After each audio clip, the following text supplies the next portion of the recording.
ओम मंगलम भगवान विष्णु मंगलम गरुणध्वज मंगलम पुंडरीकाक्ष मंगलाय तनो हरि।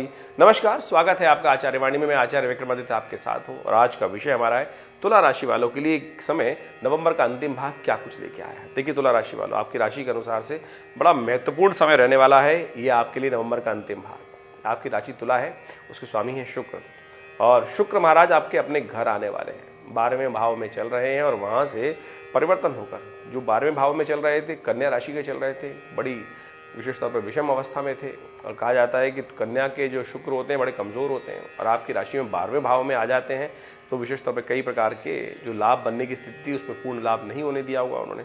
अब आ रहे हैं अपने विशेष तौर पर घर पर, पूर्ण रूप से बढ़िया काम करेंगे। आपकी युक्तियाँ बहुत अच्छी होंगी, चालें ऐसी होंगी, यानी जो आप टेक्निक बनाएंगे, जो आप रास्ते बनाएंगे, जो बुद्धि का जाल आपका बनेगा उसमें बहुत सारे लोग निकल नहीं पाएंगे। ऐसा योग बहुत प्रत्यक्ष रूप से बनने के योग साथ साथ बनते दिखाई दे रहे हैं। इसके साथ साथ बृहस्पति और जो शुक्र का योग बनेगा, बृहस्पति सामने चल रहे हैं, शुक्र यहाँ चल रहे हैं, तो आपको विशेष तौर पर कई चीज़ों को सावधान भी रहना पड़ेगा।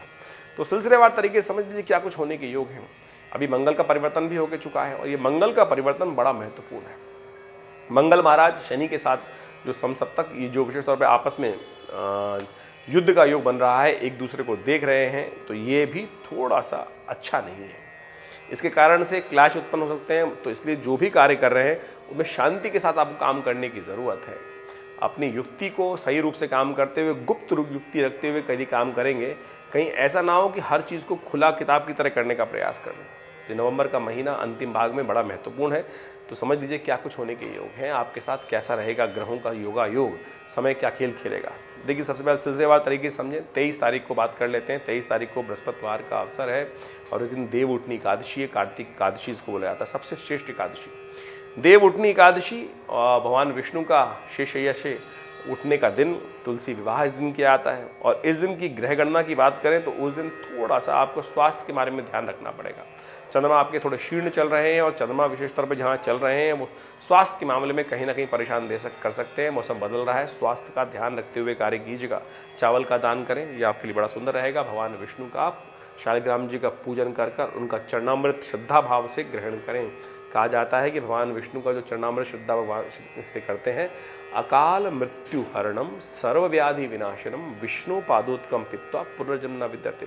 तो गंगा जल से बना हुआ, तुलसी दल दला हुआ, चंदन उसमें लगा हुआ, कपूर इत्यादि उसमें मिला हुआ, इन समस्त औषधियों से युक्त होकर जो जल है उसको आप श्रद्धा के साथ ग्रहण करें। भगवान विष्णु के पूजन के बाद आपके कष्टों को दूर करने के लिए सबसे श्रेष्ठ उपाय हमने आपको बताया। इस दिन भद्रा विद्यमान है जो करीब करीब सुबह 10 बजे से लेकर रात्रि में 9 बजे तक रहेगी। वैसे तो अंशुत साया माना जाता है ये, लेकिन ध्यान रखिएगा भद्रा विद्यमान हो गई है तो इस दिन कार्य को यदि आरंभ करना हो नए कार्यों को तो सुबह 10 बजे से पहले या रात को 9 बजे के बाद इसका उपयोग करना चाहिए। भद्रा समय में भद्रा कष्ट दे सकती है, कहीं ना कहीं विघ्न उपस्थित कर सकती है, तो इस बात का ध्यान रख लीजिएगा। 24 नवंबर को शुक्रवार का अवसर है, द्वादशी तिथि है और ग्रहों का परिवर्तन का योग बन रहा है। सुबह थोड़ी ढीली दिखाई देती है, शाम के समय परिवर्तन का योग बनेगा जो आपके लिए महत्वपूर्ण रहेगा। तो आपके लिए सबसे अच्छा योग ये रहेगा कि महत्वपूर्ण कार्यों को शाम को 4 बजे के बाद टाल दें। कोई इंपॉर्टेंट मीटिंग हो तो उसको 4 बजे के बाद करने का प्रयास कीजिएगा। सुबह का समय थोड़ा भारी रहेगा, जो शत्रु पक्ष है, सामने वाला पक्ष है, वो आपको परेशान करने के योग बना सकता है, लेकिन शाम के समय आपकी बुद्धि से कोई ना कोई रास्ता निकलने के योग बन जाएंगे। उपाय क्या करना चाहिए वो भी हम आपको बता देते हैं। शुक्रवार का अवसर, सुबह सुबह गौ पूजन कर लें तो अच्छा रहेगा, आपके लिए कल्याणकारी योग बनेगा। और एक काम और कर सकते हैं, जो आपसे कहीं प्रतिद्वंदिता चल रही हो, किसी से आपके साथ सेटिंग ना चल रही हो, तो कुछ ना कुछ मिश्री, मीठी चीज़, चॉकलेट, टॉफ़ी जेब में रखिए और पहले बातचीत करने से पहले मुंह मीठा करा के बात करने का प्रयास कीजिए। देखिए कुछ ना कुछ पॉजिटिव चेंजेस होने के योग बन सकते हैं।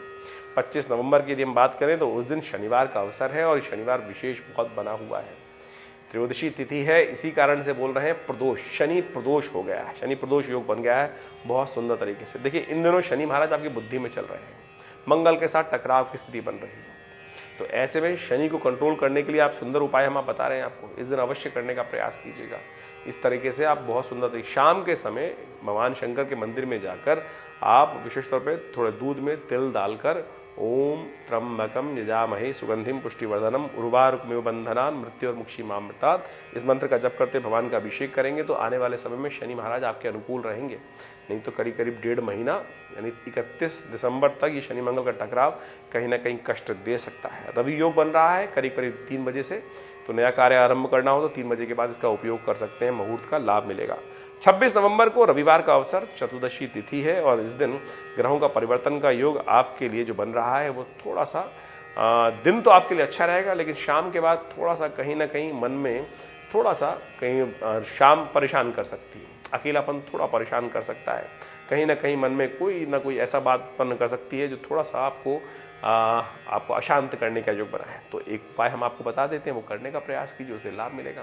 दूध का दान या खीर का सेवन, ये सुंदर भगवान को प्रसाद लगाकर उसका खीर का सेवन कर लीजिए या गऊ के दूध का दान कर दीजिए। ये सुंदर उपाय कर कर आप लाभ लीजिए, कल्याण होगा। भद्रा रहेगी करीब करीब शाम को 4 बजे के बाद से, तो नए कार्य को आरंभ करने का समय अच्छा नहीं रहेगा। सुबह सुबह का समय उपयोग कीजिए, शाम के समय को अवॉइड करने का प्रयास कीजिए। 27 नवंबर को सोमवार का अवसर, पूर्णिमा बेहद खास पूर्णिमा, ग्रहों का परिवर्तन का योग, बुध चले गए हैं परिवर्तन की तरफ और इस दिन विशेष तौर पे देव दिवाली का सुंदर योग पड़ रहा है, कार्तिक पूर्णिमा का योग पड़ रहा है, गुरु पर्व है, गुरु नानक देव जी का जन्म दिवस है और यही दिवाली वास्तविक दिवाली है, देव दिवाली।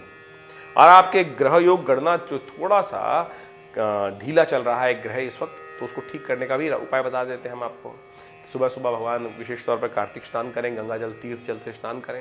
यदि कहीं गंगा जी के आसपास है या किसी तीर्थ के आसपास है तो वहाँ स्नान कर लीजिए, नहीं तो घर में गंगा जल होगा ही, थोड़ा पानी में डाल दीजिए गंगा जल को और फिर मिलाकर उसी से स्नान कर लीजिए। ये सुंदर उपाय है। इस दिन कार्तिक पूर्णिमा के दिन स्नान करके सुंदर तरीके से देवताओं की उपासना करें, भगवान विष्णु की उपासना करें, महालक्ष्मी की उपासना करें। यही दिवाली मुख्य दिवाली है, इस बात का ध्यान रखना चाहिए। और कालांतर में इस दिवाली का महत्व धीरे धीरे लोप हो गया है, लोग भूल गए हैं देव दिवाली को। आज भी बनारस में बड़े सुंदर तरीके से कहा जाता है कि इस दिन शाम के समय बड़ी सुंदर तरीके से दीपों का एक बलि लगाई जाती है और देवता भी वहाँ स्नान करके आते हैं और दर्शन करते हैं, उसका लाभ लेते हैं।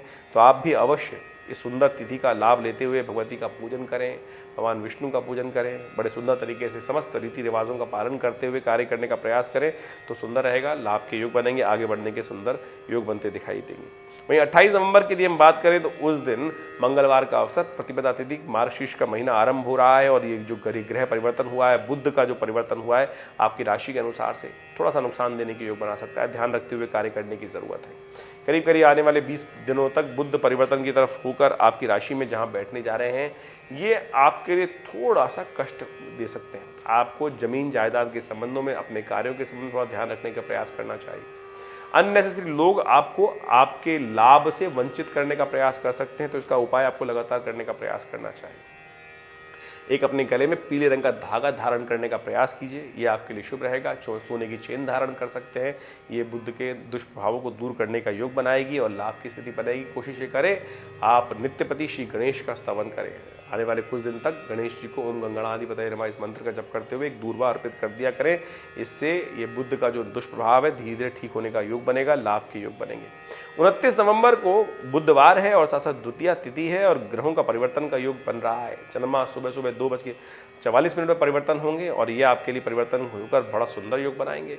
इसके साथ साथ तुला में चले जाएंगे शुक्र, ये भी आपके लिए बड़े महत्वपूर्ण रहेंगे। जैसा हमने कार्यक्रम के आरंभ में आपको बताया था कि ये तुला में शुक्र जो जा रहे हैं बड़ा सुंदर योग आपके लिए बनाएंगे। अच्छा सा आपकी युक्ति बहुत सुंदर तरीके से टेक्निक रहेंगी, बहुत सारा दिमाग फर्टाइल काम करेगा, बहुत सारी नई नई योजना बन सकती हैं और इस योजना के द्वारा आपको लाभ मिलने के योग बन सकते हैं। सुंदर तरीके से आप इस समय को यूटिलाइज करने का प्रयास कीजिए। धर्म में आपकी आस्था जागती दिखाई दे रही है, धर्म के प्रति काम करते हुए अच्छा लाभ मिलेगा। सर्वार्थ सिद्धि योग विद्यमान है जो करीब करीब 2 बजे तक रहेगा। नया कार्य आरंभ करने के लिए सुंदर तिथि है, इसका लाभ लेने का प्रयास करें, अच्छा होगा। 30 नवंबर को बृहस्पतिवार का अवसर, गुरुवार साथ साथ पड़ रहा है जो तृतीया तिथि विद्यमान है और इस दिन चतुर्थी का योग भी साथ साथ बन गया है। तो ऐसे में कोशिश ये करें भगवान गणेश का सुंदर वंदन कर कर कार्य आरंभ करने का प्रयास करें। सुबह सुबह भगवान गणेश को दूर्वा अर्पित करें, मोदक अर्पित करें। लेकिन एक बात का ध्यान रखिएगा, रिक्ता तिथि का योग भी बन रहा है क्योंकि थोड़ी देर तृतीया के बाद चतुर्थी का आगमन हो जाएगा। साथ साथ भद्रा भी है जो करीब करीब 2:25 तक रहेगी, तो इसका ध्यान रखते हुए कार्य करने की ज़रूरत है। सर्वार्थ सिद्धि योग बनेगा 3 बजे के बाद। 2:25 भद्रा है। नया कार्य, नए प्रोजेक्ट हाथ में लेने से बचना चाहिए, उसके बाद कार्य करने का प्रयास कीजिए। अच्छा है, समय आपके लिए यूटिलाइज करने वाला है, आगे बढ़ने का प्रयास करना चाहिए। ग्रह आपके अनुकूल बन रहे हैं और जहाँ कष्ट होने के योग हैं वो भी हमने आपको समझा ही दिया है। बुध इन दिनों 12वें भाव में चलकर नुकसान देने के योग बना रहे हैं, लेकिन शुक्र पूरी तरह से, तो ये बात ध्यान रखनी है आपको, जो भी कार्य करना है उसमें 2 पॉजिटिव विचार, 2 नेगेटिव विचार सामने उपस्थित होंगे। युक्ति को ठीक रूप से बनाकर यदि काम कर लेंगे तो बहुत सुंदर तरीके से आपके लिए लाभ के योग बन सकते हैं। देखिए, इन दिनों मंगल का परिवर्तन शनि के साथ जो हुआ है, ये जो शेयर मार्केट में काम करने वाले लोग हैं उनके लिए थोड़ा कष्टमय है। एक तिथि बढ़ गई, एक तिथि घट गई इन पक्षों में, तो ऐसा योग बन रहा है कि भावों में उतार चढ़ाव दिखाई देगा, और साथ साथ जो सोना चांदी के भाव हैं वो भी कहीं ना कहीं परेशान कर सकते हैं। लाल चीज़ों के भाव जो हैं वो बढ़ सकते हैं, और गुरु शुक्र का योग बन रहा है, ये संसार में क्लैश बढ़ाने के योग देगा। साथ साथ इन परिवर्तनों के साथ साथ आने वाले समय में सत्ता परिवर्तन का योग भी बनता दिखाई दे रहा है। इलेक्शन चल ही रहे हैं इस वक्त, कई जगहों में राज्यों में सत्ता परिवर्तन होने के योग आप राशि के हिसाब से बनते दिखाई दे रहे हैं। तो समय को पहचानते हुए कार्य करने का आपको प्रयास करना चाहिए। धन्यवाद, नमस्कार।